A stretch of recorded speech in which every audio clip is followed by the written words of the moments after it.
She doesn't even go here. I'm bi, actually. Excuse me. Could the ugly, untalented gays please report to the principal's office? Hi, I'm Kurt Hummel, and I'll be auditioning for the role of kicker. Hello! Welcome in, everybody. Thank you so much for tuning in to today's episode of Not So Straight Nerds. I'm your host, Luke. And I'm your other host, Alicia. And today, we have an episode on one of the latest releases this weekend, Springsteen, Deliver Me From Nowhere. Ooh. Also, shout out to our special guest, Thing. Yeah. Here's the thing. We Right there. started out first.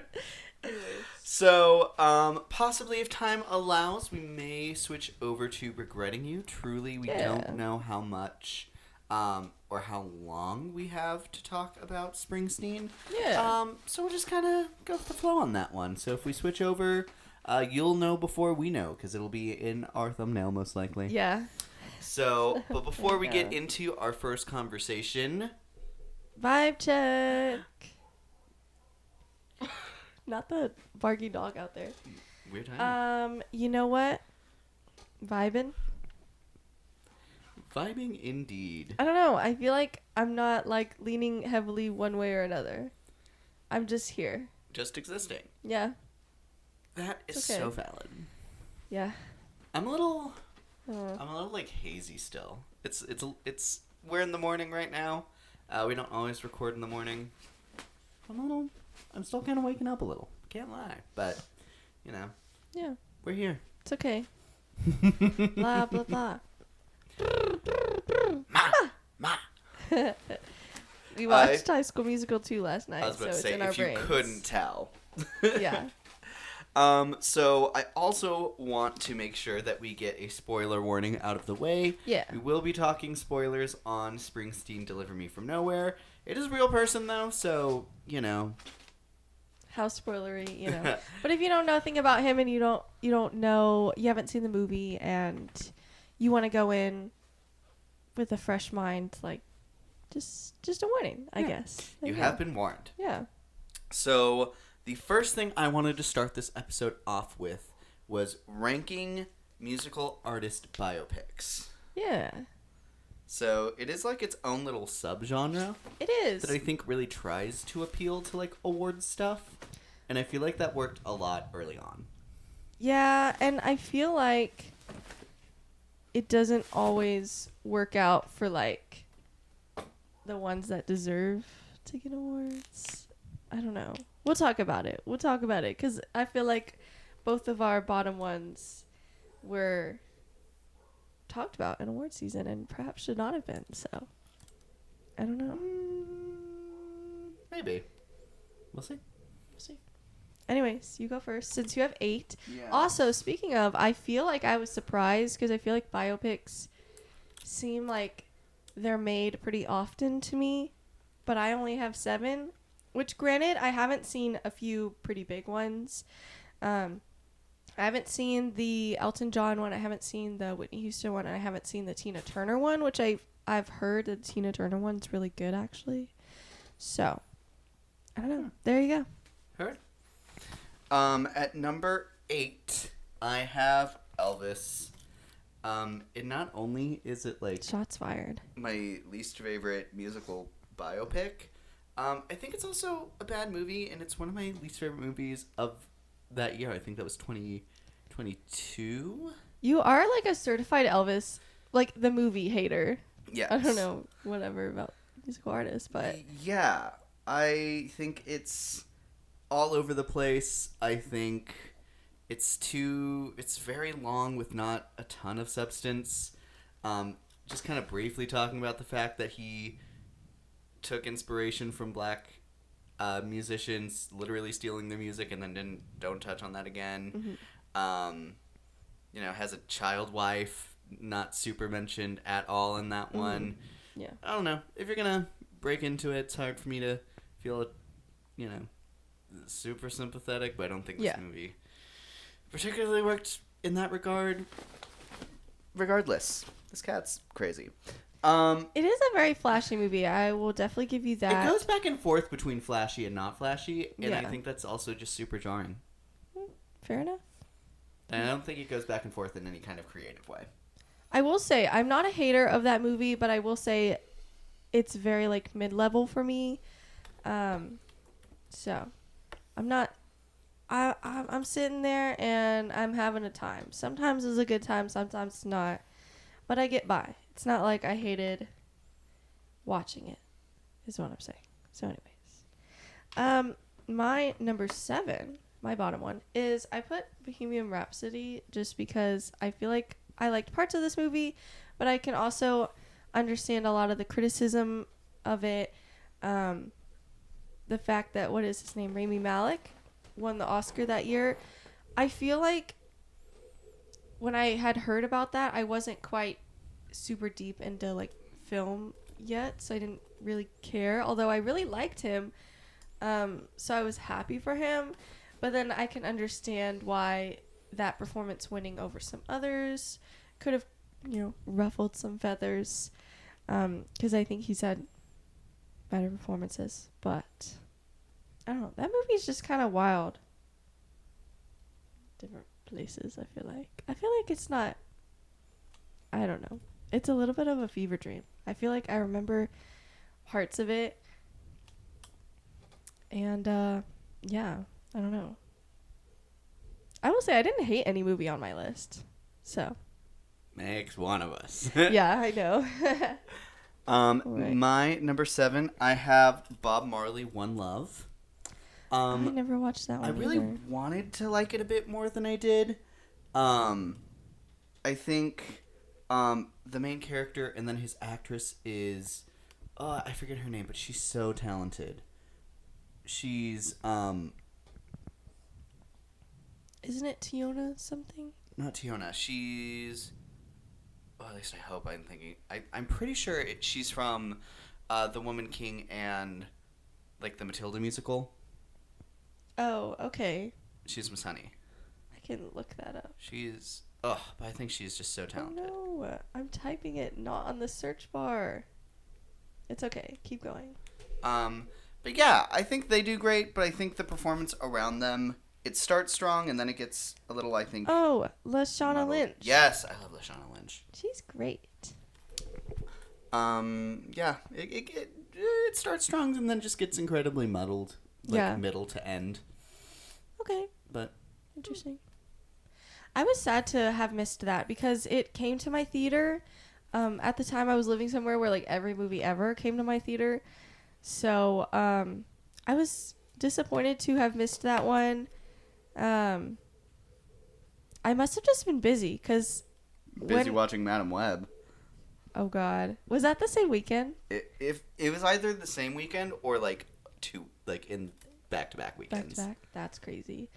Yeah, I must have just been busy because I had like AMC A-list, so I was watching literally like whatever new releases were there. So, I was watching that 3 movies a week, like I was. That's one should. With Yeah, that. I was getting my money's worth for sure. So, anyways. My number 6 is Elvis. So, like I said, I didn't hate this movie, but I can very much acknowledge that it's not the best. I will say I think it's kind of... I feel like people were defending the Austin Butler nom because he just went so much into the method acting. But I don't think that inherently makes a performance good just because you become obsessed with it. I do think it's really funny, though, that he, like, low-key still has the voice a little bit, even now, today. What are you gonna do? Anyways. But, yeah. That's that. What's My yours? number 6, I have Piece by Piece. I think having it in Lego is, like, the most interesting part of it. And Is this a Kelly Clarkson? No. Piece by piece. Oh my gosh, what's his name? He's the guy who sings Happy. Pharrell Williams? Yes. Oh, that's fun. I never saw this one either. Wow, our lists are very different, actually. I'm Yeah. realizing that. But I feel like if it wasn't Lego, I think parts of it would be like very boring. So great pick, great decision to go like. Yeah, I feel like that's right up his alley. He just seems like a very fun artist. I love that he does so many songs for Despicable Me, and they slap every time. So, like, I still love what is it called? I was just listening to it the other day. The one from the most recent one, the Double Life. I think that's what it's called. I still love that song. Genuinely a great song. Anyways, I put as my number 5 Respect. I went into this. I was already like. I'd heard songs by Aretha Franklin and loved them. I thought she was a great musical artist. But I didn't know, like, literally anything about her other than that. Very dark movie for sure. I don't know. I feel like parts of it worked for me, parts of it didn't. I also saw it fairly early on in my, like, film journey. So, I don't know. I saw this with my parents, which was really awkward. So, anyways, but I love Aretha Franklin and who is it? Jennifer Hudson? She ate that. She ate that musicality. So there you go. Love. Yeah. My number 5, I Want to Dance with Somebody. This is one I have not seen. I don't know. I was a little surprised to see people kind of against this one. I would agree that I don't think it's like particularly like super flashy or like a big event movie. But it was definitely interesting, especially because, and I will say, I enjoy music. I'm not deep into it almost at all, under surface level for most things. So like already like I struggle with knowing like popular songs with their artists. Oh, really? And so like, you know, I was really bad about that until like college when I really started being like, so whose songs am I listening to? Yeah. But then like as far as like their lives go, couldn't tell you. So for a lot of these, it's like truly my like first introduction to who these figures are. Yeah. So I'm sure that's a reason why I enjoy some of these better than I would say some people. Yeah. But this one I particularly was very surprised where I was like, I didn't know that Whitney Houston had a, bisexual streak. So that was news to me as I was sitting in the theaters. Yeah. It was very interesting. I enjoyed it. Yeah, I feel the same. I feel like I don't care to like get into artists' personal lives a lot. I mean, obviously like Taylor Swift, like her business is everywhere, so you like kind of can't avoid it. But I don't go looking for it almost ever. I just don't care. I want them. Well, not that I don't care. I just like, I feel like where's the line of like too much. But obviously I've heard stuff about some artists, probably the biggest artists like Taylor Swift, obviously. I know stuff about Michael Jackson. So before his biopic, I'll know a little bit.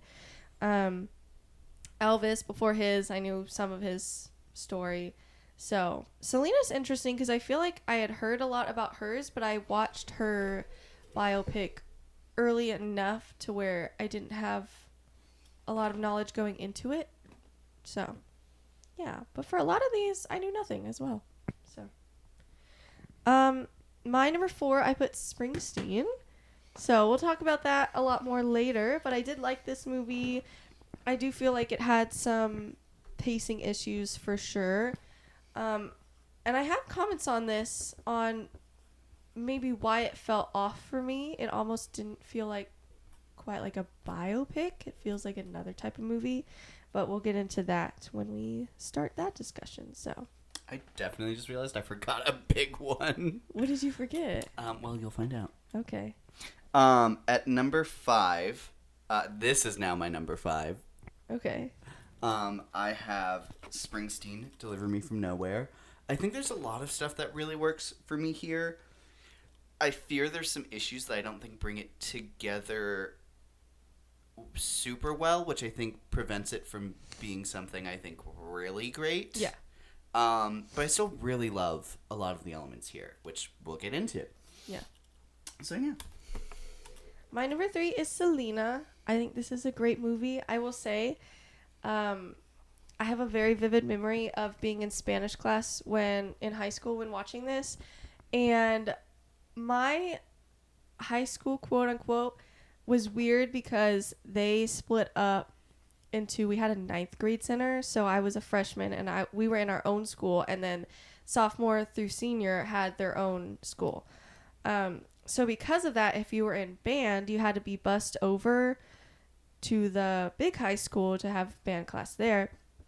And I would leave Spanish class about like 10-ish minutes early. And I remember the day we watched the scene where she was about to die. And that's unfortunately when I had to leave. And it was really awkward, like when she was dying. And it was really sad and having to get up and leave after that. So, Okay. But Jennifer Lopez is like phenomenal in this movie. Genuinely. I was reading a little bit about it when looking through the lists of, making sure I didn't leave any big ones out. And critics were basically saying, like, I don't remember specifically, but they basically said there's some problems with this film, but like Jennifer Lopez makes it all like disappear basically. And I agree with that. So she's great. I feel like these top 3 are like wonderful biopics. So there you go. And that what number was that for you? 3. I also feel like, so you'll have to do 2 to catch up. I also feel like, did you forget A Complete Unknown? I did. Yeah, I did forget that's crazy. Because it just came out too, like last year. I know. Anyways, I was thinking that. I knew it wasn't Tick, Tick, Boom because you're the reason I even added that to my list. Yes. So at number 4, I have Bohemian Rhapsody. At number 3, I have A Complete Unknown. Interesting. Bohemian Rhapsody I saw a long time ago. Mm-hmm. But I remember really enjoying it. It was way before I got super into films. Mm-hmm. So possibly that's subject to change. Don't love the bisexual erasure. Mm-hmm. At all. Yeah. But I would say for me it's one of the biggest queer stories that I had seen, especially at that time. Yeah. So I do think it continues to be something special, if not flawed in a major way. Yeah. But still. And then A Complete Unknown, so fun. Did not know anything about Bob Dylan before going in there. But Timothée Chalamet's performance was amazing. Yeah. Elle Fanning is great. Mm-hmm. The other love interest, Monica something. I don't remember her last name. She's great. She's also very fun. And then, oh my god, I forgot his name. It was kind of, in little ways, giving, like, Daisy Jones and the other guy. Yes. I forgot his name. Billy, I think. I agree. Yeah, their little rivalry going on. Oh my god, what is his name? He was the Hulk Newton. Oh, Edward Norton. Edward Norton. Yeah, you loved him in that movie. I thought he was so good, and he was who I was rooting for in the award season to get supporting actor. And you know what? I still do. But whatever. Sure. I thought he was so good. Okay, you're number 2. I'm doing my number 2 and number 1, which is Tick, Tick, Boom, and then A Complete Unknown. These movies are great. They're so fun. Like I said, my top 3 are, like, phenomenal to me. Tick, Tick, Boom I wasn't going to include, but I guess valid enough. So Andrew Garfield should have got way more recognition for that. I mean, he was about to win, so, I mean, I guess he did get a lot of recognition, but hopefully his time will come. But he was wonderful in this role. Same with Timothée Chalamet. I also kind of wish he won. I forgot who did win. I was definitely rooting for him, but I forgot who won instead. Oh no! You should look that up while I do mine. Okay. My number 2, I have Rocket Man. My number 1 is Tick, Tick, Boom. I will say Tick, Tick, Boom, I think is like, maybe a little out of place here, but still, Adrian Brody. Yeah. And you know what? His performance was good, but don't like him. So it would have avoided us. It would have saved us 10 minutes that night. And then it probably would have saved us the whole Emmys shit show thing with the, I'm So pretty. true. I mean, that's probably why they did it. So, anyways, ugh. But Rocket Man, I think, is so fun. I think as far as like a live Lineup, musical too. performance artist, it is so fun. It's very flashy. It's very like the musical numbers. I think are so fun and I unique. know. I really need to see that Performances one. are great. And then Tick Tick Boom is just so great. It's one of, if not my favorite movie of that year. It's certainly up there. But this is like just constantly in my head. Yeah. Tick Tick Boom. So much love. Love, love, The love. 3090 song, phenomenal. Indeed. Anyways, yeah. But circling us back to Springsteen. So I wanted to start by asking, how much did you know about Bruce Springsteen? Oh, like none at all. I mean, obviously, I had heard his songs on the radio. Like, I feel like everybody and their mother has heard "Born in the USA." Yes. I think Didn't so. know it was a movie though, and I think you saw that it seemed to never get released, or it had I a couldn't completely different find name. it. Yeah, let us know if it is a movie and if it's called something else, or like we could not find it. But in the movie, they said they had a script for him. They wanted him to star and write a song for it. So that's why I'm just wondering. But that's like genuinely one of the best songs ever made. So that was very fun. But no, personal life again, like especially like older artists that I feel like their business isn't happening now, so it's not talked about a lot now. Yeah, I don't seek out that information, so I had no idea. So, very interesting. It sucks to see how many like wonderful artists go through like horrible things in their childhood. So, but we love to see them grow from it if they can. Some of them don't, but I feel like he did. Yeah, So I don't know. really There's well. like an old sentiment that like great pain brings great art. Yeah. I do feel So- like that's true, even if it's, an unfortunate truth. So, yeah. But I love that I do think it's beautiful to make something so powerful out of something so painful. So, and Yeah. that's what he did with Nebraska, that album. So, great album. I was listening to it this morning, and it's in its entirety. I've heard some of the songs on the radio. Maybe not the radio. Some of them are familiar, even outside of the movie. But yeah, in its entirety, it was very, very fun. So Cool. I'm glad he didn't listen to them and released it anyways. So, and I'm of the same sentiment. I Yeah. will say the only one I know I've listened to is Born in the USA. So what were you kind of expecting from this movie? I don't know. It was weird because I feel like the marketing was pretty minimal. I think the only thing I even saw about it whatsoever was just the trailer in theaters. I don't even know if I ever saw it online. I don't know if I ever saw like Jeremy Allen White doing any press for it whatsoever. I'm sure he did, but I mean, your marketing. No singles, no press, no tour. Maybe it was intentional, but So, yeah, I didn't have a lot of expectations going into it, but I did like the trailer. I like his music. I love Jeremy Allen White. So I was kind of sold. And then people were kind of talking a little bit. I feel like not so much now, but earlier on, they were talking about, what's his name? Jeremy Strong? Mm. Yeah. As like awards. I don't think now they should talk about him. I could understand though, like in the earlier days when they didn't have a lot of competition. Yeah, I could understand that because also he gotten a lot of recognition. So I can understand them watching him and looking at him. But I also think Jeremy Allen White did really well.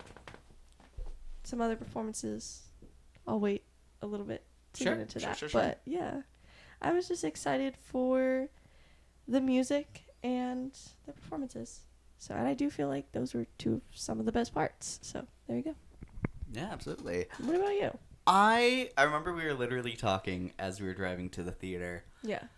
I remember being a little nervous because I will say the trailer I think was kind of bare bones for me, where it's like, okay, I see this is a biopic Yeah. And I'm saying this is a biopic, but I feel like I couldn't get any, like, idea for how much I would enjoy the movie based off the trailer. Okay. So I was still pretty nervous about, like, I fear, like, because it's not a incredibly short movie. So, like, I've had a little bit of a fear. It's like, I don't know the songs. So, like, what if I don't like the songs? And that's, like, and I'm just sitting here listening to songs that I don't vibe with. So I was a little 50-50 on it, as far as my expectations go. I was ready to be surprised or, you know, sit there. Fair enough.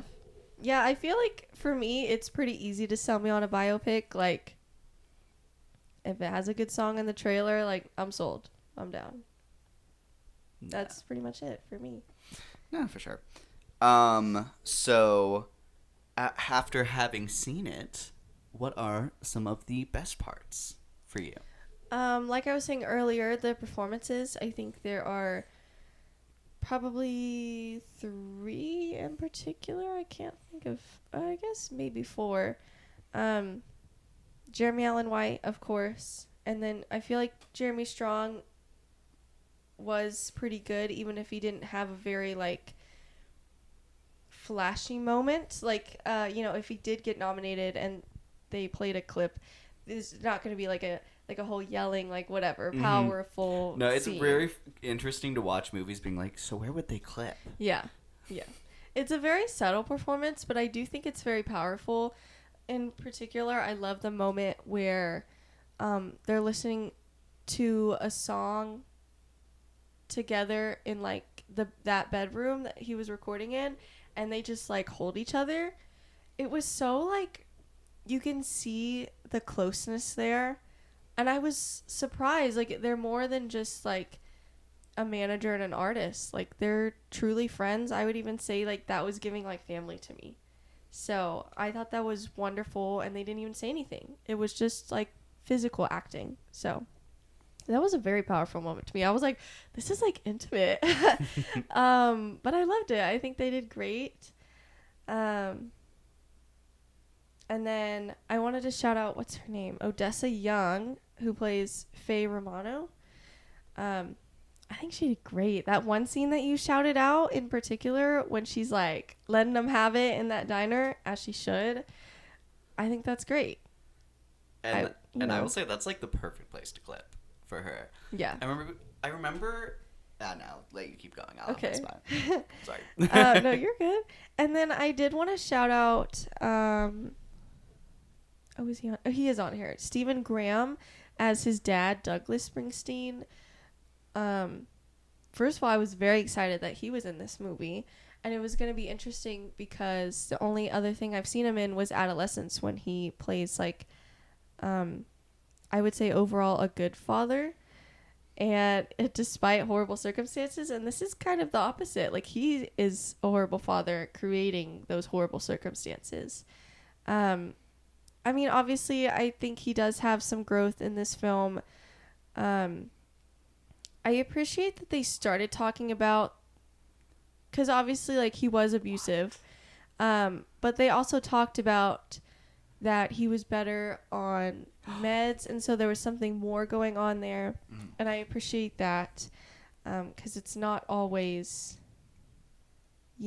like, you don't always, like, want to act a certain way. Sometimes your brain is, like, fighting against you. I wish maybe they dived a little more into that, but also didn't, like, excuse his actions either. I also really loved the scene between him and Jeremy Allen White when he was sitting on his lap. It was weird, but it almost, like, was weirdly, like, perfect, because they just had this moment where obviously, like, he's apologizing for how he was when he was a kid, and they're not quite excusing it either, but it's just one of those things, like, you did your best with the circumstances you were in, because he didn't have his meds. Like, it probably, mental health was nowhere near taken as seriously. I love the mental health discussion in this movie. Like, they have even Bruce Springsteen, like, go to therapy, and I thought that was, like, huge. I was shocked that he went to therapy, because, back then, how much did that happen? So I appreciated that, and I thought that was very well acted between the two. So, yeah. Now, if I might interject, I Sure. was curious because I remember being like, I feel like I've actually seen Stephen Graham somewhere recently Okay. in something else. Turns out he's just kind of been a little bit all over the place. Oh, he is. Yeah. Totally forgot that he was in the last 2 Venom movies. He was like an investigator who like ends up getting symbioted in the very end of 2 and then into 3. Pretty small role. Okay. He was in Rocket Man apparently. Cool. Good Another for reason to him. watch that. Mm-hmm. Apparently he's in some of the Pirates of the Caribbean movies. He's in Matilda, the musical. Oh my God, is he Mr. Wormwood? I feel like maybe. Wait. And then I think he is. I could like picture him so clearly in that role. and then he's also in Young Woman and the Sea. Have you seen that? No, but I want to because I've You seen Naiad should. and I It's loved Naiad. Really good. I saw a hate tweet about Naiad earlier and I was like, what? BFFR. Yeah. I'm like, that was whatever. Yeah, he's in. Interesting. Very He's fun. also in like the worst Hellboy movie, but otherwise he's in some decent projects. Yeah. I feel like I got that impression at the Emmys that he's like a much bigger name than I knew he was. So go him because he's very talented. For sure. Well, good thing that at some point in life we're going to watch the Pirates of the Caribbean movies because you haven't seen all of them. So we can watch out for him. I wonder if he's... Because there's a lot of like sea creatures, like things like that. So I wonder if he's like covered and maybe that's why I don't know or... I don't know. We'll see. Any other best parts or did you wrap up? I mean, the music was really cool. I loved that they were exploring different ways to record demos or whatever they want to call it. And that whole process of trying to transfer it over to vinyl. It is kind of funny because it's like, I wonder why he did it on cassette in the first place. But I don't know. He just wanted to explore and I appreciate that. And I feel like maybe that's, missing nowadays. So... everything's digital. So. And also I did look it up. It was Jeremy Allen White who sang throughout all of Springsteen. Awesome. Because there was one... Was it Born in the USA where I said, like... Yes. Yeah, I said either he's doing a great impression right now or he's lip-syncing very well. And either way, that's very impressive. So go him. That's crazy. Sorry. And I feel like I've seen pictures of young Bruce Springsteen... and they casted really well. So, also the brown eyes. Oh my gosh, he needs to keep those contacts because he looks great with brown eyes. He looks like he has like doe eyes. Yes, it's very Basically. doe-eyed behavior. Yeah. I remember being like, I feel like I've never looked at Jeremy Allen White's eyes this strongly before. No, actually. It's like, what is happening? And then I was like, what is with these eyes? And in the context, and I was like, right. I think he has blue eyes. Yes, he does. Normally, so. It's very interesting. Wow. He did great in this movie, though. But no, some of my best parts, I agree with basically everything you said.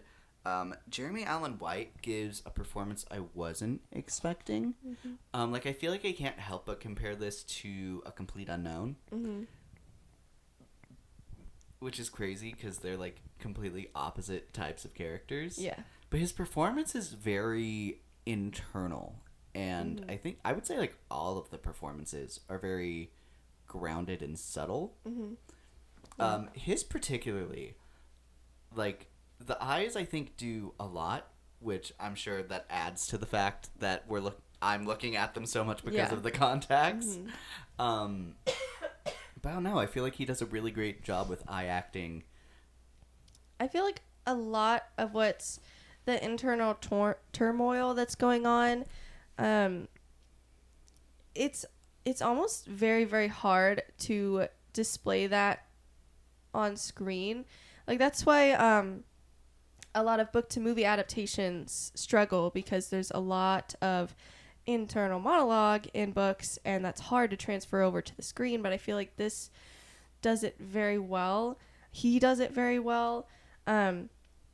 And even in the moments where other characters are kind of calling him out and then realizing maybe what he's struggling with, it's believable. It's not, they're not doing it in a way where it's like, just in case you didn't pick up on it, here's what's happening here. It's like, no, I could already see that, and it makes sense being said out loud now. Like, I could see that in his acting, and now you're acknowledging that out loud. Yeah, so I appreciated that. For sure. Nice. I would say all of the performances, I think, also, and the movie in general, took a second for me to, like, fully get on board. Mm-hmm. I think that 50-50, like, how am I going to feel about this movie? Yeah. I'm trying to think if I could pinpoint exactly when I would say it, like, completely, I was, like, locked in. Mm-hmm. I would say probably whenever we see Faye's daughter. I think that's when I was like, Okay. oh. Mm-hmm. I would say that's probably where I locked in. Yeah. But I remember every time, like, one of the main characters was introduced, I'd be like, how am I feeling? How am I feeling? Yeah. And I think especially, like, the reason they don't lock in is because they're very subtle performances. Mm-hmm. But they grew on me into, like, I love these performances a lot. Yeah. Yeah. Other things I liked. Yeah. I actually really liked the script. There are a couple of really great lines that actually John had a lot of really great ones. Mm-hmm. Some his favorites were early on. It's the quiet can be real loud sometimes. I was like, like you feel that throughout that like first couple of minutes, and then the let me handle the loud, you handle the real. I loved that. Love that line as well. Yeah. I feel like he had some of the best lines in this movie. Mm-hmm. Of course, you give that to Jeremy Strong. Yeah, absolutely. I think if it was a less competitive year, I think both of them would be easy locks. I don't think so for this year, but I don't know. I'm hoping maybe Golden Globes, where they split their categories and they have There's like some twice options as there. Yeah, much. that's a good I point. think they could get in there for sure. Toom. How did you feel about like the black and white past shots? I think it was good. I know sometimes they do that. I mean, all sorts of directors and whoever, show the past in different ways. Sometimes they'll do like different color grading, different filters. They'll do like a more like, I don't know if grainy is the right word, but like old timey, like crackly I think look grainy's to the right it. word. Yeah. Sometimes it's just recasting to younger people. Sometimes it's they'll not do- like regretting you. Oh God! Sometimes it's like a horrible. They'll put on glasses and maybe do a slightly different hairstyle and call it a day. That's not the move.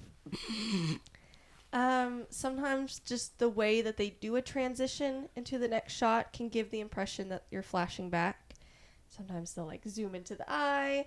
There's lots of different ways to. We actually discussed this. I took a film class. We discussed. She made a list of like, give me different ways you could show a flashback in a way that hasn't been done before, and we never got one. There was like 30 different suggestions, but she came up with a movie that does every single one. So we could not come up with a unique way, unfortunately. So yeah. Anyways. It will be done. Yeah, I really liked it. Yeah, but I liked think it, there's a lot of interesting conversation in this movie, specifically on the theme of reconciling with your past and then like the future that you're heading towards and planning for, but focusing on the present. Mm-hmm. And I think it introduces all three of those elements really well. Mm-hmm. Because there's the past, that's the black and white.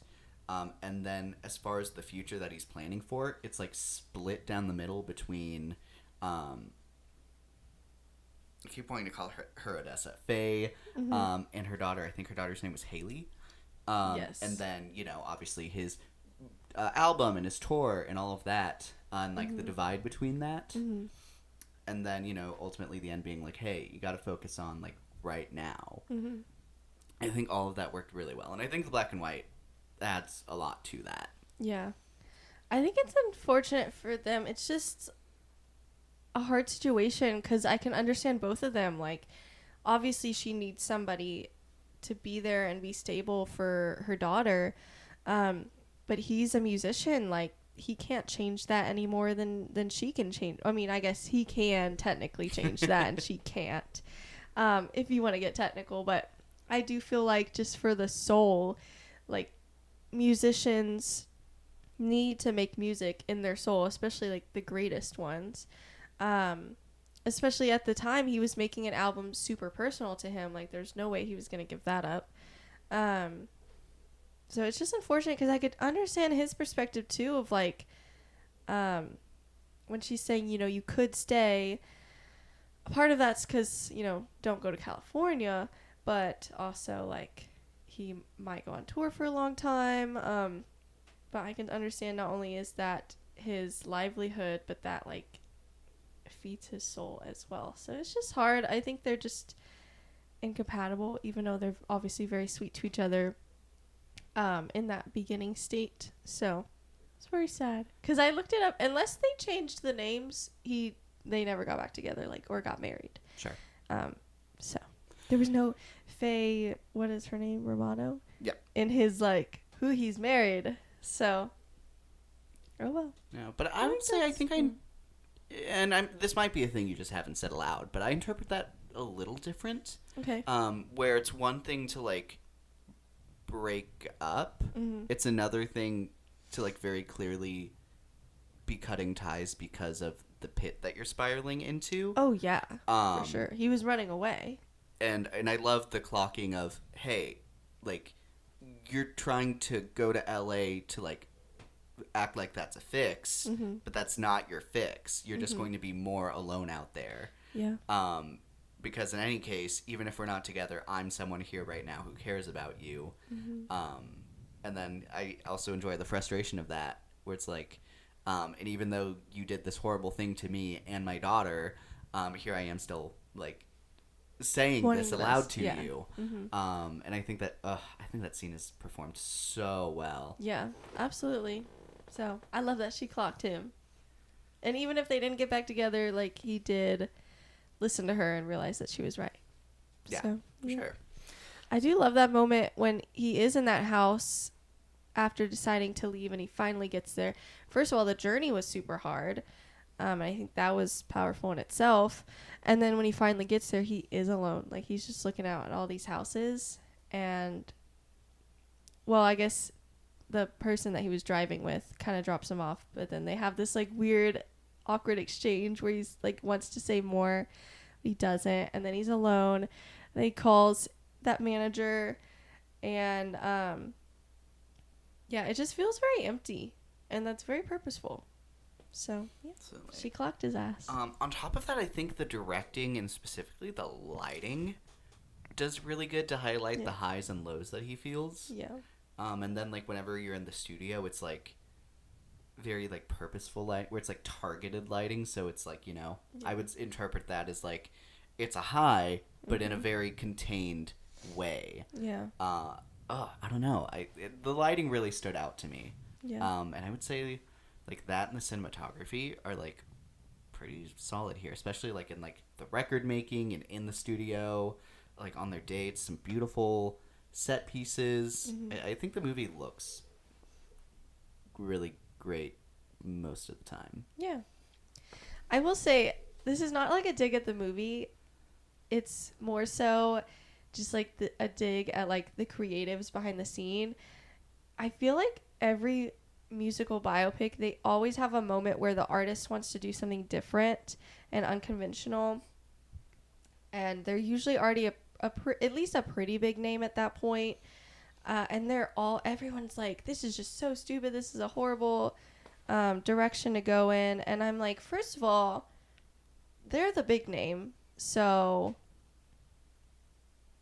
they've already built a platform, maybe like believe in them a little bit. Second of all, it gets to a point when you watch enough of those moments where you're like, it seems like every time an artist does this, it seems to work out for them in the end. So at what point are we going to stop doubting them when they want to make a unconventional decision in their musical journey? Because clearly it works out for a lot of artists.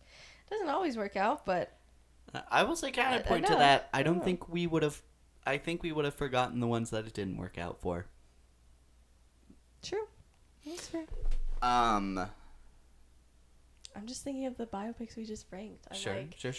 That's like, you're reinventing the wheel. That's how you keep things interesting. So. Wheel 2.0. I don't know. I also wanted to shout out some of the actors that we haven't mentioned.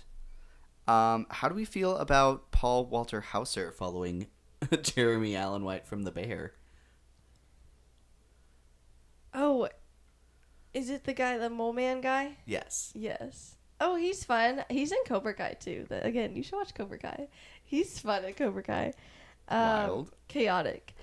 I always love when he pops up. I feel like he's one of those that pops up in a lot of random places, like and well, and and that could backfire on them. I can think of some people where they pop up in everything and everyone's sick of them.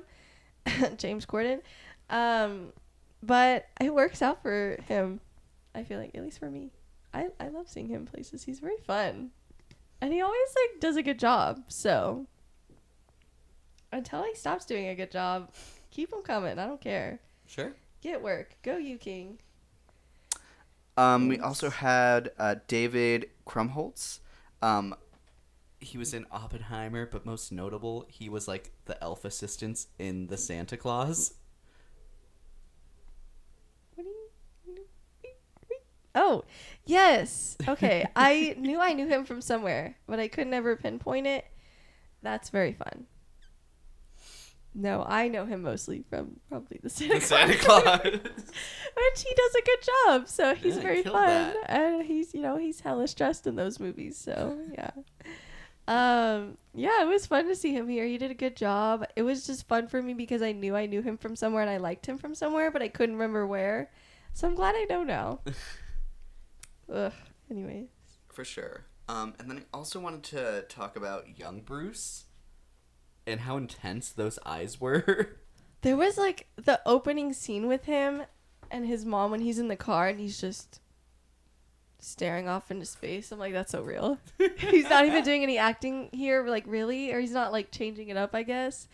But it's that's so real. That's probably how I look in the car when I'm not driving. I'm just looking off into space, disassociating.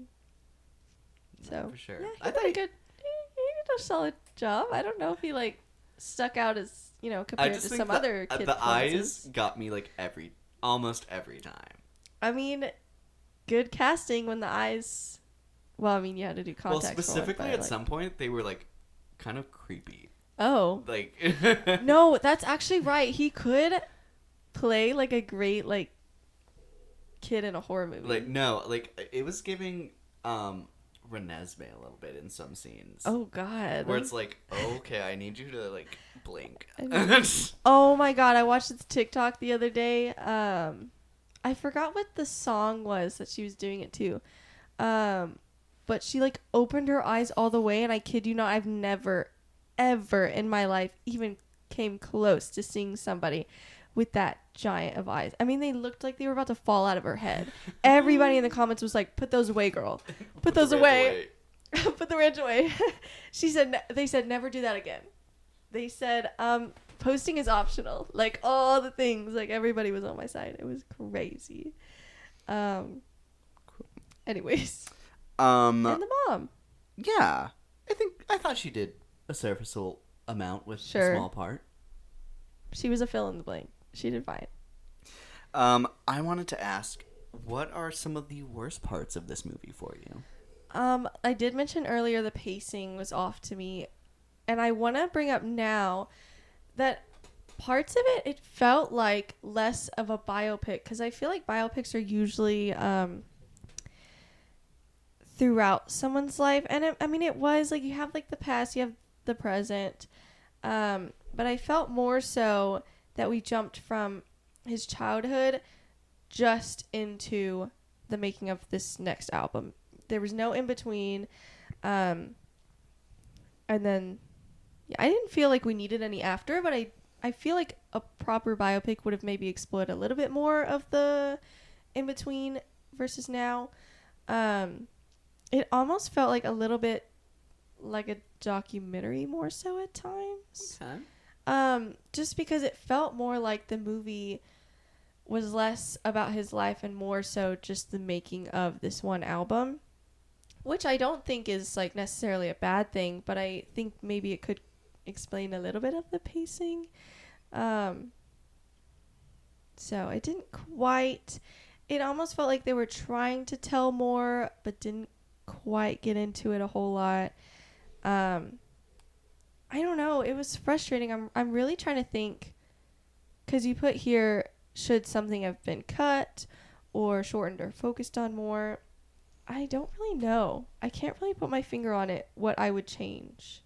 Mm-hmm. I just know at the end of the day, the pacing fell off to me. Sometimes I felt like really great about what was happening on screen, and sometimes I was like checking the time and like, this is dragging a little bit. So it felt like, I will say, the section where they were struggling with the transfer from the cassette to the vinyl, I feel like that section took a long time, and there was a lot of back and forth. Gosh, I don't know what else though stuck out to me. I would say I think I would have liked to see some of the highs a little more. Mm-hmm. Like whenever they're like having their like their date nights or like their cute little, you know, makeshift family times. Yeah. I thought those were really sweet. I think, I don't know. I wish we maybe sat in that a little more. Mm-hmm. I think especially because of what a great role Faye is in this movie, and I think showing like what that loss is a little stronger. Yeah. Would have, I think, hit a little harder. Yeah. I feel like that could go hand in hand with the, you know, maybe they could have showed more about the building of his career when he wasn't in a spiral state. I feel like most of this movie he's in a spiral great state. point. So maybe that's why it also gives documentary to me, because documentaries, they kind of just tell a story, and it doesn't matter if they have a ton of happy and sad moments, like a balance. It's just, it is what it is. This movie is very, very heavy.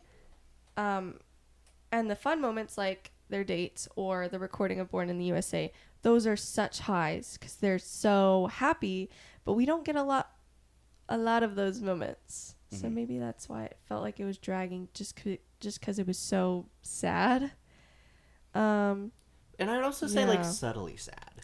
Yes, again, because there was a lot of just like eye acting and physical acting, less, you know, dialogue that goes hand in hand with the spiral. So and I will say, with this idea that it's almost more of like a slice of life biopic instead of like a, you know, full look at it, because it is based off of a book. Yes. It is an adapted screenplay, which I love to see, because the amount of adapted screenplay films that I've been looking at have not been great. Literally, Dogman is in my list. That's crazy. So, man. But I think narratively, I think it's really actually a strong choice in retrospect that like the first scene here is him singing Baby We Were Born to Run, and then, you know, the whole thing ends with like dealing with your problems. Yeah. I kind of love that. I think flashbacks would have been fun, especially in the like getting to know you thing with Faye. I think there could have been some interesting stuff there. Yeah, I agree. Maybe seeing glimpses of the earlier life, why he got into this, why music is so important to him, because clearly where we're at now, it is like the most important thing to him. It's basically like an anchor. Yeah.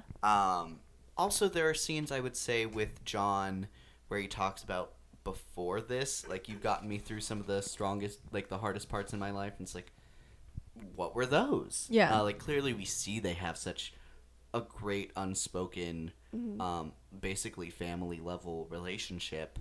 Yeah. How did we forge that? Mm-hmm. I think that is a really interesting part. Yeah. It would have made it longer, but, that's fine. Plenty of biopics are long. So. And maybe, I don't know, maybe it would have fixed the pacing. I mean, we'll never know. But maybe it would have just dragged it longer. I don't know. There's food for that. Yeah. Any other worst parts or parts that you don't think were strong? I have one. Okay, go ahead. There's a scene where they're at like some like Texas county fair, and like he like it's the scene where he like starts like kind of having a tripping panic attack. The panic attack, I'm sure, is what it was. And he like sees his dad and his younger self. Mm-hmm. I kind of hate, not necessarily that, but I will say that's where that kid looked kind of the creepiest with the eyes. Well, they did it a few times too in the movie theater as well when he was in there. That kind of gagged me a little bit. I didn't know that was him, and I was like, "Who's this creep that's looking at them?" And I was gagged like fully when it was him. I was like, "Oh, sorry, my bad." But I don't know. I didn't like the camera like it like changed and got a little grainy and like the like the lag behind camera. Yeah. I don't know. I think sometimes that works. I don't think it worked for me here. There was just a scene that stood out as like my least favorite scene in the film. Yeah. That's fair. If you don't have anything else, a question I had was, what do you think makes Springsteen unique among other biopics? I will say, whether or not this is necessarily a pro or con, I feel like it's unique because they're focusing on one album. And a lot of people would say that's his best album or their favorite album. But undeniably, it's his most personal. So I think it's unique in the fact where it doesn't necessarily play songs throughout his entire journey. It's really just the making of that one album, which I can't really put my finger on any other biopic that I feel we've like seen that I'm does that. forgetting one that did that. Me too. I do also feel that way. But like Elvis doesn't. That's Elvis, certainly Complete Unknown career. didn't. I know Rocket Man isn't. Bohemian Rhapsody wasn't. So I don't know what I'm Respect, thinking I of. don't think was. Maybe it's like a fictional band that we're thinking of. Maybe. But even then, the only one I can think of is Stacey Jones and the Six, and that was like the entire origin, start, and end of that band. Yeah. So I don't know. That's interesting. But I would say the biggest thing that makes this so unique is kind of the huge emphasis on like the mental aspect of the artist. Yeah. I think it's really awesome too that they are having that discussion. Not only that happened, like props to him for getting that help. Also props to his dad for getting the help that he needed as well. So I don't know, that just really did surprise me because I feel like so often musical artists don't get the help that they need, but he also had such a supportive circle, particularly his manager. I think that's really special as well, especially when comparing it to like Elvis. Like, wow, how different could that have been for him if he didn't have that guy? Absolutely. So, I think because it's focusing on something so serious, it's a lot slower as compared to like focusing on his career. Yeah. It's like the career is like one aspect of this movie, which I do think makes it unique. Yeah, I agree. Cool. Also, I feel like I mentioned, like, as I was looking at these characters, it feels like it's a little bit of a heavy Oppenheimer cast. That's it's like, what do you mean by that? everyone here was like either in The Bear or in Oppenheimer. Like, there's a lot of like side or like one-off characters that were also just in Oppenheimer. Interesting. Didn't know that. We talked about the pacing. Adapted script. I think we talked a lot about each of these. I did want to ask you about the dad storyline. Mm-hmm. I specifically think of your reaction to Better Man, which I think also technically counts as. Oh musical God, it biopic. does. We never ranked that. I didn't watch it. I would put that at my bottom. Yeah, I figured you would. I'm sorry. I can't get over that it was a monkey. It felt like very, like, which I haven't seen the piece by piece Pharrell Williams one, but it felt very like, this is my creative choice. And I can't compare the two because I haven't seen the Pharrell Williams one, but I'm sorry, the monkey thing never worked for me. It just felt so weird.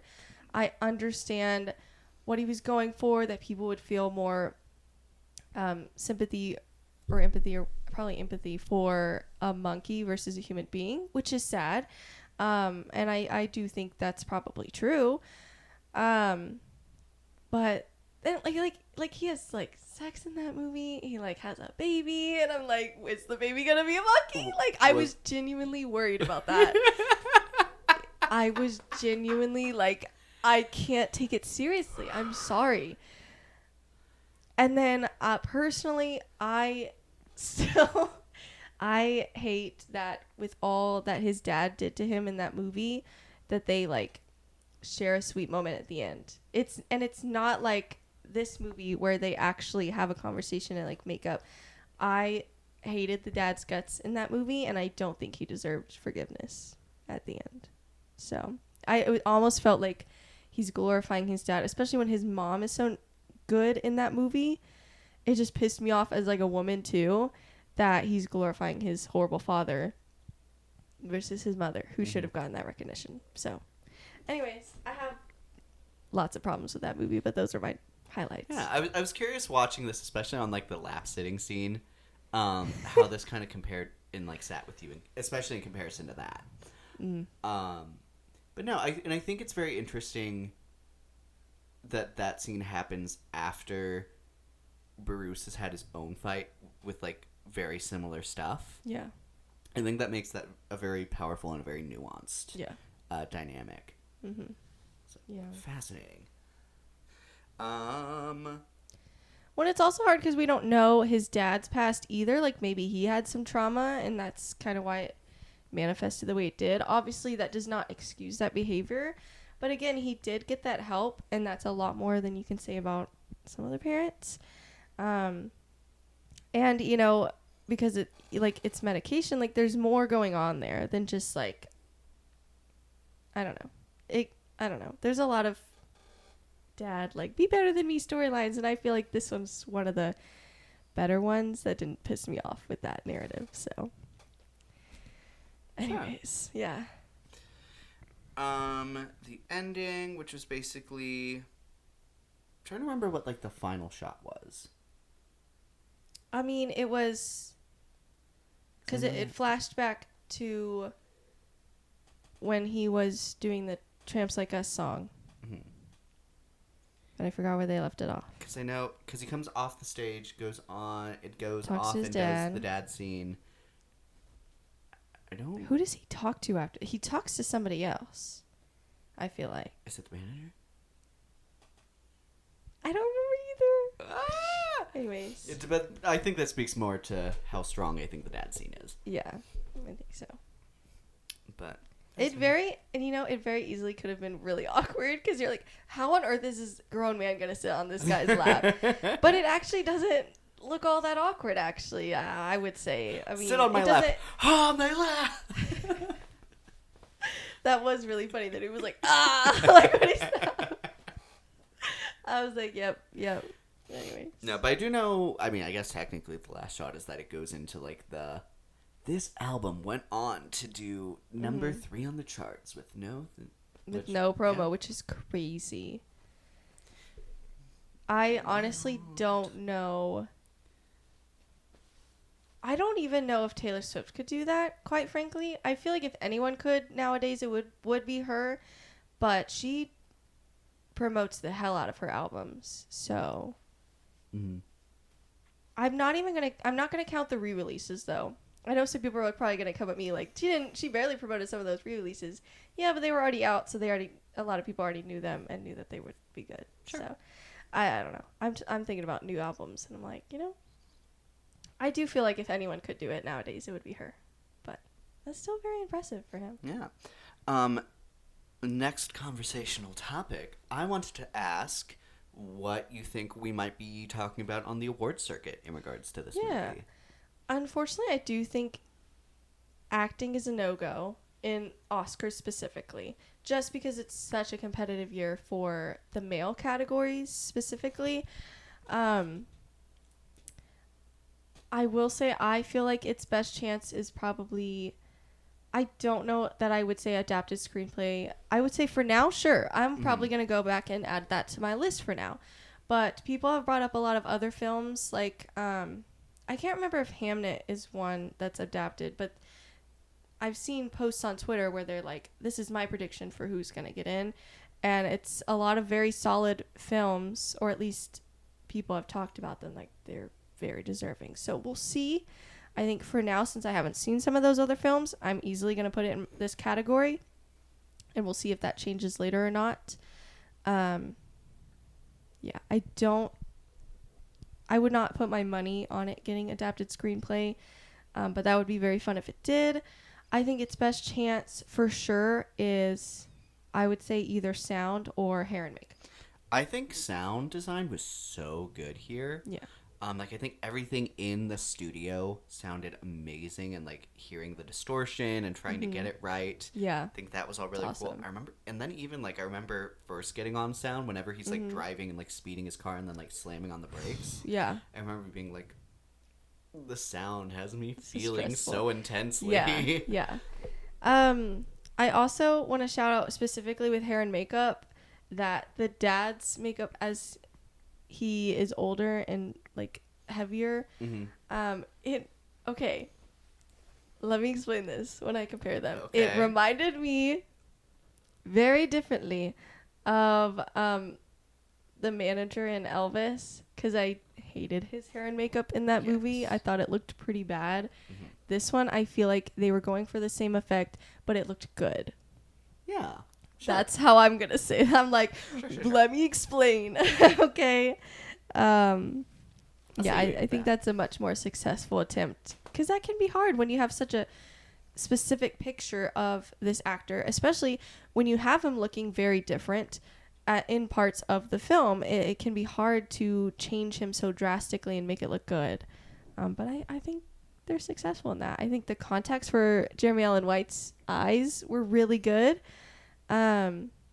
His hair, and even like the costumes that he put him in, oh my gosh, he looked so good. Like, I think of the costumes that him and Faye wore. Faye looked gorgeous, and like the jacket, like the bright red jacket. I was like, gosh, I'd notice her in a crowded room too. So, well, I mean, he kind of didn't though. I think. Well, but whenever we needed to spot her in a crowded yeah, that's true.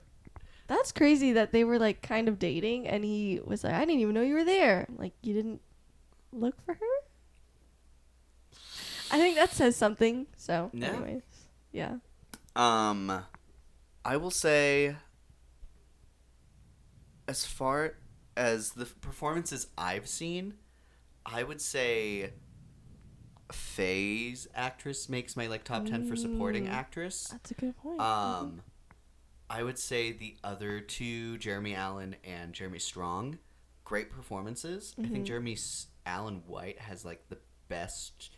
I think that actually they probably have equal chances of getting in, like getting slight scoots in certain award shows. Yeah.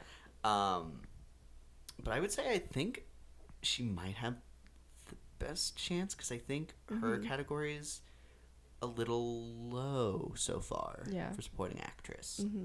I will say that'll change. Obviously, we have Wicked. We have possibly a lot Avatar. of people are leaving out Ariana Grande, and I think, I mean, obviously they're just, I think a lot of times they're just being biased, and like they don't acknowledge how good Wicked is, and they want to leave it out of the discussion altogether, and I think that's a shame.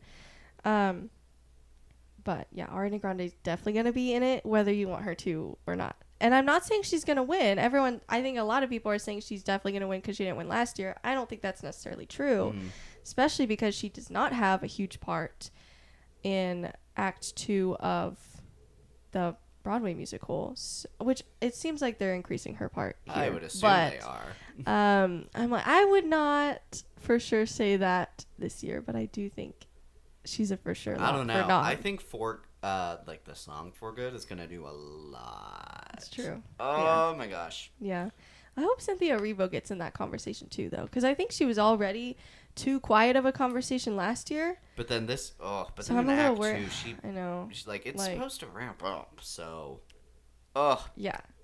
I would she better at say- least get the stuff that she got for part 1. Yeah, I agree. Point blank, period. Yeah. Anyways. I would say sound is probably my biggest vote on what would get. Anything adapted screenplay I think could scoop in there. I'd have to look at what I've currently have as my favorite adapted screenplay, but this is like either We that had or, one like, second. really, because Sinners was original. I think the One Battle After Another, I think, was adapted. I think that was the two biggest. Like, was that adapted? I want to say so, but it might not be. I don't think it was. But we'll look at that. I felt like in my bones that we had one really strong contender already for each, but I can't remember. Let me look at my list. I know at least Sinners is original for sure. I want to say One Battle After Another was like, I have it down as original. okay. Was it? Do you have anything in adapted so far? Or what do you have in it? Well, I mean, you have Dogman, The so obviously you have. five I some. currently have, not including. This is going in there. It's replacing Dogman. Okay, good. But I have Good. Caught Stealing because it's a low list. Which honestly, because it was directed by Darren Aronofsky, who did The Whale, not a 0% chance it will be talked about.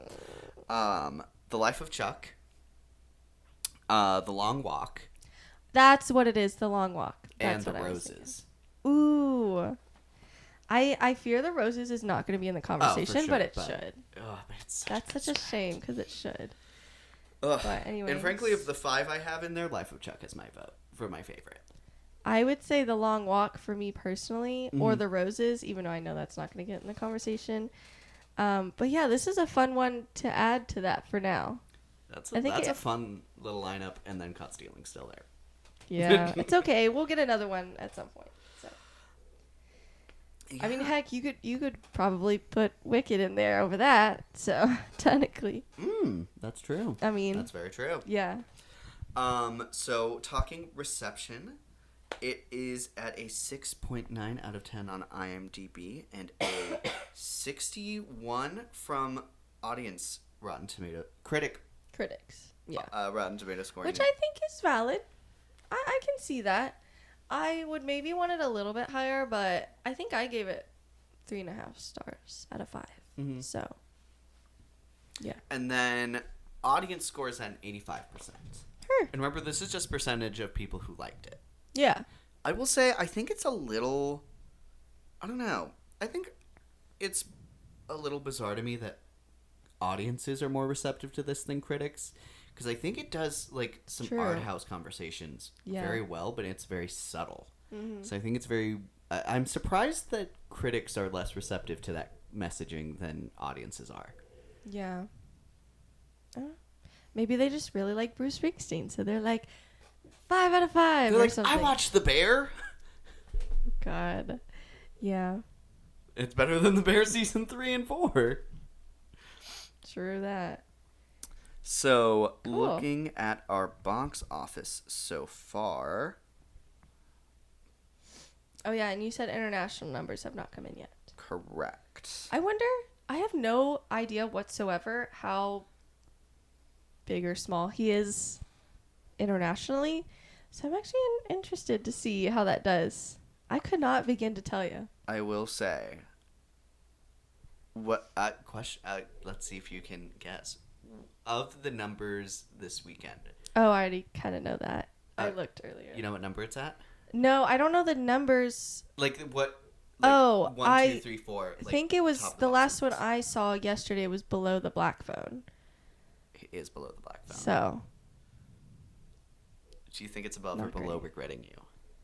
Oh, no, it's below. Regretting You is like number 1 this weekend. I think. It is not. It's not? Well, Regretting are you You gonna is... tell us? Sure. Okay. Springsteen waiting Deliver Me here. From Nowhere is number 4 at the domestic box office this weekend. Because Chainsaw Man, I guess. Yep, was the Chainsaw Man other is one? number 1. Black Phone is number 2. Regretting You number 3. Damn. That is That's great crazy. for the Black Phone. Mhm. Go Mason Thames for beating himself. What is that? There's like a quote about that. It's like, the only competition here is me or something. But it's not that, but I don't know. There's a quote out there. Gosh, I think That's interesting because the last I looked, Regretting You was above the Black Phone, so I guess that must have changed. Yeah. It literally updated as I was looking at it this morning. Damn. Springsteen so far. Oh, they dropped international numbers as well since I last looked. Sure. So it is opened at 9 million. 9,200,000. Domestically, it is 16,200,000 worldwide. 16 million worldwide? Yes. Okay.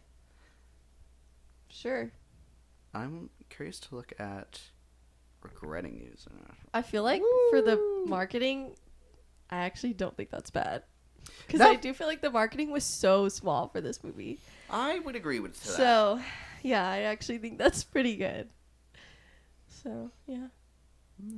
It's an interesting. I would say it's interestingly more international than I think I would have thought. I wonder if it'll have good word of mouth. Because it had a good audience score. But I haven't seen anything on Twitter about it. So I will say I don't know if this is a movie that's demanding to be seen more than once in a short period. I don't think so.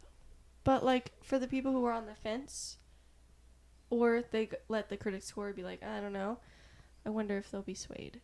I don't know. I don't know. I feel like would Regretting say- You is already making a bigger conversation. Now, whether or not that conversation's good is a separate thing. I think everybody's talking about that critic score right now. However, I have seen majority of the conversation either not commenting whether they agree or disagree with that score, but acknowledging that it's likely just a result because of the first movie's controversy. It ends with us.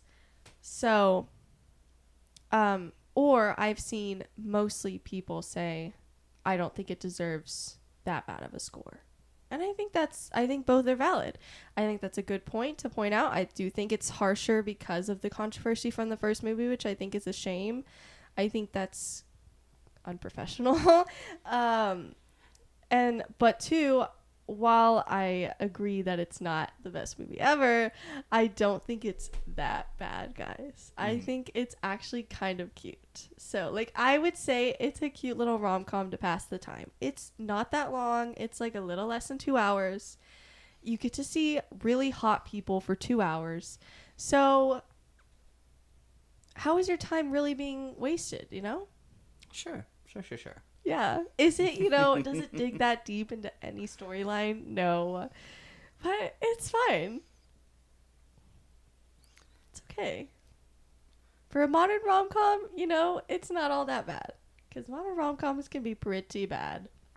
Indeed. So, I'm going to Yes. ask if you had to guess what Springsteen's end box office total was. I will say next weekend is pretty bare. In terms of new releases. So, although K-pop Demon Hunters is re-releasing, which gets like the younger audience, and then Back to the Future, which gets probably more of the middle or older audience. Yeah. So even though they're not new releases, I do feel like That'll they're be still up. gonna make money. Although the Back to the Future thing has not been advertised really well. I agree. Um, If you're still thinking, I I'm don't locking know. in Go at ahead. 42 million. that was higher than what I was thinking. I guess I'll do mine a little higher. Because we're already at 16 million. Yeah. And it's going to be a slow weekend, some time Oh, to well, grow. and it hasn't even gotten Sunday numbers, so... I think it it's not has. even- I well- think this is the weekend's numbers. Or at least projecting what Sunday's Oh, numbers. okay. I was like... But it is Sunday. No, I forget that they project it, too. I would say then, like... 37 million. Okay. I was thinking pretty low at first. I was thinking like 30 million. So then you were like a little more positive. So I was like, fine. Yeah, match I'll be my a little positivity. bit more. I'll try. Yeah. Per. So with that being said, does that... no, that doesn't change our draft scores yet. So, draft scores. I'm going to start talking about our draft scores by saying we made a mistake. And you know what? That's our bad. So I had Worked picked... out for you really well though, because you get to pick. Well, I don't know what Mortal Kombat was gonna do, but I was kind of surprised you picked that because I felt like you were kind of hating on that. So I was like, why are you picking that? So I had picked Mortal Kombat So that's 2, which interesting. was originally slated to come out in October. Was. It's And I gotten guess I pushed had back thought a it got couple pushed times. back to like November. Turns out it got pushed back to like mid-spring. So I have picked a new one, and So, I originally was going to go with Begonia. Apparently, that has like it showed up on the box office like domestic list for like this weekend. So I went ahead and picked a different one. So I am That's going to weird. replace that with SpongeBob Search for SquarePants because we're a little. I think I think that has that some could potential. actually make some money. And I so will say, if nothing I kind else, of adored the little animation of it. you I think that know, little animation style is charming. and I feel like I when I was looking at which ones I wanted to pick, I was looking at SpongeBob. They were, I mean, there's not a ton, but I feel like they were kind of hit or miss, but they still made decent amount of money. So I don't know. It's weird. I feel like I hate the trailer to that movie, but I obviously love SpongeBob, and I also am thinking of that short, but before the Smurfs, and I loved that short. So, and I've never seen a SpongeBob movie. The I have SpongeBob not. movie? I have we not. need to watch the SpongeBob I've seen the movie. show, obviously, but like, Oh my god, I love the SpongeBob movie. yeah. I We'll need to fix see that. it. I know. It's okay. I knew, like, I'm not in a rush to see it because I know we'll see it before. Goober song. Oh my gosh, you haven't lived. Yeah, I know. My childhood was interesting because I wasn't allowed to watch SpongeBob or Hannah Montana. I still kind of watched Hannah Montana, though, on the side. I don't know why. I guess because Miley Cyrus was, going through that time in her life, and my parents were like, I don't want you watching that, even though she's not like that in the show. I don't know. My parents were weird. And then I grew up, and I'm like, yeah, y'all didn't let me watch that. My mom was like, that's not true. You will not gaslight me like this. You will not. Everyone and their mother at my school was watching these two shows. I would watch these two shows if I was allowed. I know for a fact you didn't let me. Don't gaslight me like this. Anyways, So that's besides the point. it is. That's a fun pick. Yeah, Yeah. I'm interested to see how it goes for me. Begonia has been like messing with my mind because I had on my list of releases this year that it was releasing on the 31st. And then a few weeks ago, I saw something. I don't remember what. Twitter. I don't remember where. Trailer in the theater. I don't know what it was. But it said 24th. So then I was like, okay, I guess they pushed it up a week. I don't know why because they didn't have any competition for the 31st. So then I changed it because I remember specifically thinking, why would they do that? Like, keep it on that weekend when it's empty. And then now it's maybe, I don't even know. No, I don't That's know. It's really still freaking labeled weird. everywhere as October 31st, but yet it's making money at the domestic box office. Could not tell you where. Sometimes that happens, though, with films. I feel like that kind of happened with After the Hunt, too, where that also came out a week before I was clocking that it would. What? So, they need to stop doing, like, wide release. And then sometimes it is a wide release, and sometimes that's not an accurate statement, so. For sure. because I still don't think it's showing up either weekend where we are. So it's like, I don't think you should say wide release unless it's like everywhere. That's my opinion. I agree. So, I completely agree. anyways, So as far as that's scores the go, tea. my two that have had scores already, Tron Ares and the Black Phone 2, have not changed, I think, since we last talked. They're both at 56. So I'm at 112 points. That's interesting. I would have thought the Black Phone did better, but I guess you have more box office with Tron so far. Yes. So, But it'll grow. The Black Phone will get there. It'll grow. Yeah. It'll go. You now have 3 movies in the running, because you had both Springsteen and Regretting You this weekend. Yes, and then I had the Smashing Machine, another biopic, just not about a musical artist. So, Smashing Machine is still at 52 points for you. Not bad, not bad. Springsteen Deliver Me From Nowhere is currently at 56 points. Wait, that's higher Which than is I thought it would it's like be. the mean so actually. far. So Wait. Yes. Okay, I was a little worried because it had a pretty good cinema score too. B plus. That's pretty good. That's pretty solid. yeah, So. honestly, I'm a little surprised it got a plus in front of it. Too. Well, it balances out because I think the Smashing Machine had a lower cinema score than It deserved. the other. Yeah. So, period. Regretting You. Also had a much higher cinema score than I thought. That one had a B.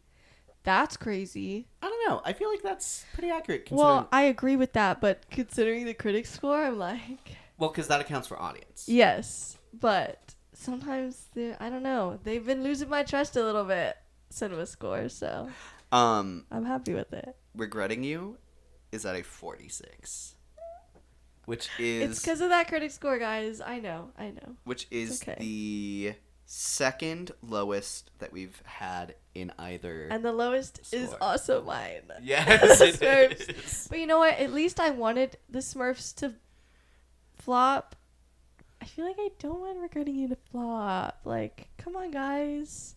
But I will say, I'm a little surprised if box office doesn't pick up a little bit, because I do think people are starting to talk about it's not that bad. And it has 4, I would say, pretty well-known leads. Yeah. Especially people are like, me when I see Mason Thames and Regretting You. I feel like that actually is going to have a pretty good effect. And the fact that people just saw him in the Black Phone. So I'm hoping maybe box office gives me a little bit of help with that. I know it's not going to do a lot, but not as much as It Ends With Us. But I hope it kind of picks up. I mean, if you get once you get one more point, you're tied with me for the second last. So if you can break the century mark, which I don't know if that'll happen, but then you're like at the third lowest instead. It is interesting though, because we watched it yesterday morning, and there was actually a decent amount of people in there considering how early it was. Yeah. I mean, it was like 10:50, I think. Like, that's pretty early for a movie, especially on a weekend when people are sleeping in and not really doing much till later. So, I don't know. We'll see. Hold on, I'm curious. I want to see what Chainsaw Man's numbers were. Does Regretting You have international numbers yet? Yes. How are those looking compared to domestic numbers? Regretting You is 12,850,000 domestic. International, it is at 10 million. Oh, that's pretty good So then. 22,850 worldwide. Where do you think that could end? Where do I think that could end? I think best case scenario, I'm gonna guess. Well, I guess I'd put it around like 50. Yeah. I feel like I want to be a little bit more positive with that one. Not much. I would say like, I'm gonna say 53. I'll say like 60 million. Yeah, I think that's fair. I'll go ahead and say it. Yeah, hopefully it. I don't know. I think it deserves to grow a little. You're doing great. You're doing so great. My diamond earring fell in the ocean. Did you see that TikTok where they're like, what would I replace the stolen Louvre items with? And it's one of them was like Kim's diamond earrings from the ocean. Dang. The blue and black / white and gold dress. I think that's so valid. They said Belly's wedding ring.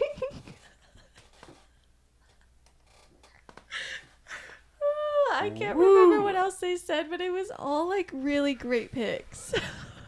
That's great. Anyways, and then did you see all the promo with Now You See Me, Now You Don't, with the Louvre thing, where they're like legally not taking credit, but making jokes and jabs that like, this is part of the marketing. I don't think it is, but I think they're taking advantage of it really well. Mm-hmm. So they're almost making it a part of their marketing. Sure. So that would be really funny if they stole items. If they just committed crimes. Well, if there's just a bunch of like NDAs or something. I don't think that's the case, but I think that would be really freaking funny. Also, somebody brought up the fact that Mason Thames and McKenna Grace could just be in a relationship for PR, and I need them to not have another Naked Gun situation. Because they're so cute. I kept saying throughout the film you could tell they're dating because they're just like in it. So, anyways, I need to be done. We've lost the plot at this point. We're not even talking about the movie or the draft at this point. We're talking about Belly's wedding ring. Exactly. So on that note, thank you so much for tuning into our conversation. Let us know. What did you think about Springsteen, Deliver Me From Nowhere, or Regretting You? Let us know in the comments below. If you've made it this far, please leave a like if you've enjoyed your time. Till next time, I'm your host, Luke. I'm your other host, Alicia. And thank you so much for watching Not So Straight Nerds. Bye.